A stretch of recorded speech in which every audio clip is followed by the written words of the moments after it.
Anyone who tells you riding motorcycle is useless and a waste of time, please show them this video. Today, we're diving into a fascinating topic that combines the thrill of motorcycle riding with a touch of neuroscience. Trust me, this video is going to be extremely interesting, so stay with me. Motorcycle riding is not just exciting, but it's actually good for the brain, so you got to stick with me so that I can talk a little more about it and give you my insights about it, okay? Before we go any further, let me give you some basics of the components of the brain, as probably it will add a little more color to my argument. Now the brain is divided into three major parts, okay? And each has a specialized function for itself. The first one is called cerebrum. This is the largest part of the brain which is responsible for thinking, memory, emotions, voluntary movements. The second part is called the cerebellum, which controls balance, coordination, and fine motor skills. It also regulates essential functions of the body like breathing, heart rate, and of course sleep. So when you hop on the bike and rev the throttle and give it a little bit of a beans, the brain actually goes into overdrive, engaging several key parts of the brain. The first one that gets engaged is called the prefrontal cortex, which is also called as the thinking center. The prefrontal cortex is a part of the cerebrum specifically located in the frontal lobe. This part of the brain is responsible for decision making, which is extremely important for all of us.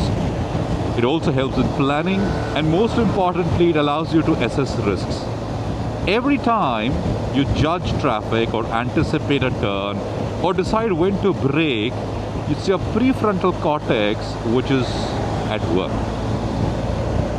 The next one that gets impacted is called the cerebellum, which is also called, as I mentioned, meant for balance and coordination. Staying upright on two wheels requires precise coordination, and that's where the cerebellum shines. It helps with balance, posture, smooth movements, making sure that you don't tip over when you're leaning into a turn. Then comes basal ganglia, sounds mouthful, which is basically for muscle memory and instinctive riding, okay? So you must have noticed experienced riders shifting gears, braking, accelerating, everything looks absolutely automatic. Now that's the basal ganglia working, which basically reinforces muscle memory, so you can focus on more on the road rather than on every little movement that is involved in riding a motor. The next part of the brain which gets impacted is called hippocampus. Sounds like hippopotamus, which is basically for navigation and spatial awareness. The hippocampus is located deep inside the temporal lobe near the center of the brain. The hippocampus is crucial to store new memories, recall the past experiences, direction, route planning, and it plays a key role in picking up new skills. You could compare a hippocampus to the GPS system of your brain. Then we come to amygdala. God, sounds again quite crazy to pronounce, which is basically called the emotion and adrenaline hub. The amygdala is located deep inside the temporal lobe, keeping you alert while also making the experience enjoyable. The amygdala is the brain's emotion and survival center. So when you see a car which suddenly swerves in your lane, your amygdala kicks in, helping you react instantly and avoiding the danger. The excitement and the thrill of riding, like leaning into a perfect curve or accelerating on an open road, also comes from amygdala's activity. The next is motor cortex, which is also activated when you're riding a motorcycle, and it helps in controlling movements. The motor cortex is the brain's control center for voluntary movements, including twisting of the throttle, pressing the brake, changing the gears, honking, everything else, leaning, turning, adjusting the posture for balance, etc. So when you grip the handlebars, steer, accelerate or brake, your motor cortex sends signals to your muscles to execute these actions. It works closely with the cerebellum and basal ganglia to ensure that everything is smoothly controlled while riding. It is something like your brain's handlebars, okay? What a comparison. The next one is visual cortex, which is for scanning and situational awareness, and is also activated when you're riding a motorcycle. So your eyes are constantly scanning the road for potential hazards, and your visual cortex, which is through your eyes, is processing that information pretty much in real time. There's no lag. So it helps you react very quickly. The rider's radar system. Yeah, I think that's a nice comparison. So riding is just not good for cognitive function. It also boosts the mood and mental well-being.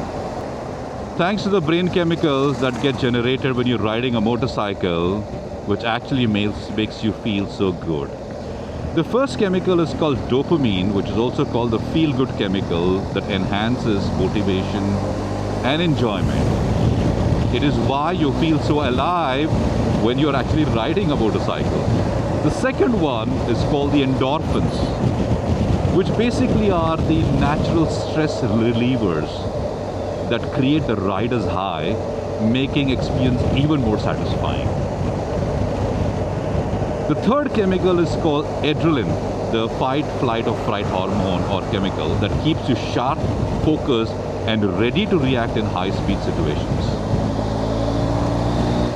I guess these are the reasons why they say four wheels. I guess that is the reason why they say four wheels moves the body, two wheels moves your soul. An interesting aspect of motorcycle riding is known to generate neuroplasticity, which basically means creating new neural connections in your mind, firing neurons, which is so very important for the activity of your brain and the health of your brain. So new neural connections are created in the brain when you ride a motorcycle. It's just like playing a musical instrument, learning a new language, solving a puzzle. Riding basically enhances neuroplasticity by constantly challenging the brain with new stimuli, motor skills and decision making. This leads to better memory, faster reflexes and greater mental flexibility over a period of time. As you can see, motorcycle riding actually has a profound impact on the brain by improving focus and reaction time, improving your reflexes, enhancing coordination, and boosts mood. Wow, cycle man. Riding honestly is also beneficial for the overall well-being of yourself. Riding a motorcycle actually decreases hormonal biomarkers for stress by 28%. That's what the study found. On an average, riding motorcycle for 20 minutes actually increased the participants' heart rate by 11%, and the adrenaline levels increased by about 27%, which is similar to a light exercise. Sensory focus was enhanced while riding a motorcycle. Riding a motorcycle also suggested an increase in alertness similar to drinking a cup of coffee. So who is this discussion for? This discussion is for motorcycle riders like you and me, and also everybody else who actually feels motorcycle riding is a waste of time, so just don't do this. So this conversation is basically meant for all of us. Scientists believe that the extra concentration that is needed to ride a motorcycle can contribute to generally very high levels of brain function. The study by one doctor called Ryuta Kawashima, I hope I've got his name correct, he tried to find the relationship between motorcycle riding and human mind. An amazing experiment he conducted which involved regular riders at the age of 45 and above, and former riders who used to ride motorcycles regularly but now have taken a break and haven't ridden motorcycles for the last 10 years. He asked participants to ride on courses with different conditions. And when he recorded their brain activities, what he found was that the current riders and the former riders actually use their brains very, very differently. The current riders had a higher level of concentration because a specific segment of their brain, which is technically called the right hemisphere of the prefrontal lobe, was activated. Now, he also tested how making a habit of riding affects the brain. So, over the course of couple of months, those former riders who used to ride motorcycles once upon a time, but now were not riding, were asked that they were going to use motorcycles for their daily commute and every other day. And what was the result? The use of motorcycle in everyday life improved cognitive faculties, particularly those that related to memory and spatial reasoning capacity, two important aspects of the brain. An added benefit, according to the study, participants said that the stress levels had been reduced and their mental state changed for the better. God, so many benefits. So you may ask, so why motorcycles? Shouldn't driving a car have the same effect as riding a motorcycle? Now, Kawashima said, car is a very comfortable place to be in. You're not connected to the elements. There's not so much of action that's happening or drama happening when you're riding a car. The only time when you're driving a car, your brain gets activated is when somebody suddenly jumps in front of you and dazzles you, surprises you, or you're making a crossing at the railway track. And he also believes that regular riding could help you the risks of dementia in later life. Guys and girls, this is extremely important. Dementia is scary, yeah, and it does impact your brain and can actually cause havoc in your day-to-day life as you grow and age. So, riding motorcycle can counter dementia. I love that. What a reason to give to everybody who thinks riding motorcycle is just crazy.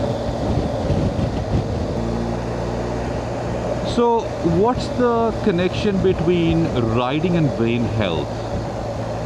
In simple terms, motorcycle riding engages multiple parts of the brain simultaneously. You're processing visual information, maintaining balance, and making quick decisions, all while enjoying the road. It's like a workout for your mind. Seriously, it is a workout for your mind. And why is this important?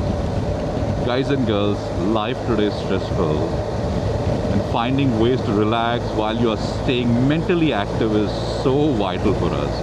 And motorcycle riding provides a unique combination of focus, freedom, and stress relief. Reduce cortisol levels, that's your stress hormone, while boosting endorphins and the feel-good chemicals.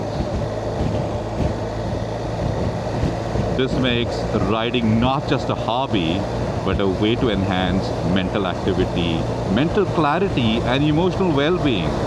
I mean, so many things, all by riding a motorcycle. You know, they say you will never find a motorcycle outside the office of a therapist because riding is so therapeutic and heals you from inside. Who the hell needs a therapist? Now, having said that, ladies and gentlemen, boys and girls, you've got to understand that motorcycle riding comes with its own cons, its own risks and dangers. Motorcycle riding by no way and means is actually safe. You're prone to higher risk while riding motorcycle than riding a car. So while we know motorcycle riding has such profound benefits on our brain, we should also be very, very aware the dangers that comes with this passion of riding a motorcycle. So I want to ensure everybody who's watching this video, please ensure that you have all the gear all the time. Don't cut corners on wearing the best possible riding gear that you can afford. Yeah, hear me loud again. Please do not hesitate to buy a riding gear, a full riding gear that you can afford. most importantly, when you're riding, you've got to ensure that while speed thrills, but it can also kill. And there are people waiting home for you. So when you're on the road, on the highway, on a motorcycle, while you enjoy everything that's going around, while you benefit from the brain boosting activities motorcycle does, you've got to be conscious about what you can do with your motorcycle, the speeds you're doing. So ladies and gentlemen, boys and girls, I'm going to bring this vlog to a close. Motorcycle riding is absolutely fantastic for all the reasons that I just spoke in this video. At the same time, it is risky, so be safe, ride safe. On that note, I'm going to bring this vlog to a close. Take good care of yourselves and, if possible, a few others. On that note, I'll see you in the next video with something even more exciting and fun, and something that is educational. On that note, bye for now.